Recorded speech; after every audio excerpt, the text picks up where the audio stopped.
ప్రభుత్వ శాఖల్లో అక్రమాలకు అడ్డుకట్ట వేసేందుకు తెలంగాణ సర్కార్ చర్యలు ప్రారంభించింది.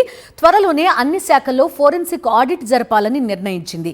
ఇప్పటికే రెవెన్యూ శాఖ భూములపై ఫోరెన్సిక్ ఆడిట్ పూర్తయింది.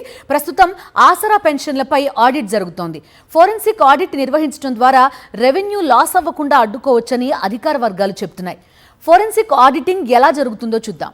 తెలంగాణ రాష్ట్ర పాలనలో పారదర్శకత పెంచడం, అక్రమాలను అరికట్టడం లక్ష్యంగా ప్రభుత్వం కీలక నిర్ణయం తీసుకుంది.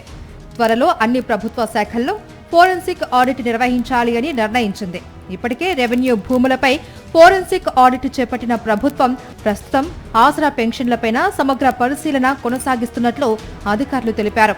ఆసరా పెన్షన్ లబ్ధిదారుల జాబితాలో అనర్హులు ఉన్నారు అనే అనుమానాల నేపథ్యంలో ఈ చర్యలు తీసుకుంటున్నారు. ముఖ్యంగా కాంట్రాక్ట్ అవుట్సోర్సింగ్ సిబ్బంది, కొందరు ప్రభుత్వ ఉద్యోగులు సైతం పెన్షన్ పొందుతున్నట్లు గుర్తించారు. దీంతో ప్రభుత్వం అప్రమత్తమైంది. అధికారుల వివరాల ప్రకారం పట్టణ ప్రాంతాలలో ఈ అక్రమాలు ఎక్కువగా జరుగుతున్నట్లు గుర్తించారు. చాలా చోట్ల లబ్ధిదారుల ఫిజికల్ వెరిఫికేషన్ చేయకుండా కేవలం జాబితాల ఆధారంగా డబ్బులు నేరుగా ఖాతాల్లో జమ చేస్తున్నట్లు తెలిసిందే. ఫిర్యాదుల నేపథ్యంలో జీహెచ్ఎంసీ పరిధిలో పనిచేస్తున్న సిబ్బందిపై ప్రత్యేకంగా పరిశీలన చేపట్టారు. 360 డిగ్రీస్ అనే సాఫ్ట్వేర్ ద్వారా డేటా విశ్లేషణ జరిపిన అధికారులు సుమారు 3,500 మంది ఉద్యోగులు ప్రతి నెల ఆసరా పెన్షన్ పొందుతున్నట్లు గుర్తించారు. ఇది ప్రభుత్వానికి భారీగానే ఆర్థిక నష్టాన్ని కలిగిస్తున్నట్లు భావిస్తున్నారు. కాంగ్రెస్ అధికారంలోకి వచ్చిన తరువాత సుమారు 40కి పైగా శాఖల్లో అవుట్సోర్సింగ్ కాంట్రాక్ట్ నియామకాలపై విస్తృత స్థాయి ఆడిట్ చేపట్టింది. ఇందులో ఉద్యోగుల అసలు సంఖ్య, పెరోల్లో ఉన్న డూప్లికేట్ పేర్లు, ఘోస్ట్ ఎంప్లాయీస్, అలాగే ఏజెన్సీల ద్వారా జరిగిన అనుమానాస్పద చెల్లింపులపైన దృష్టి సారించారు.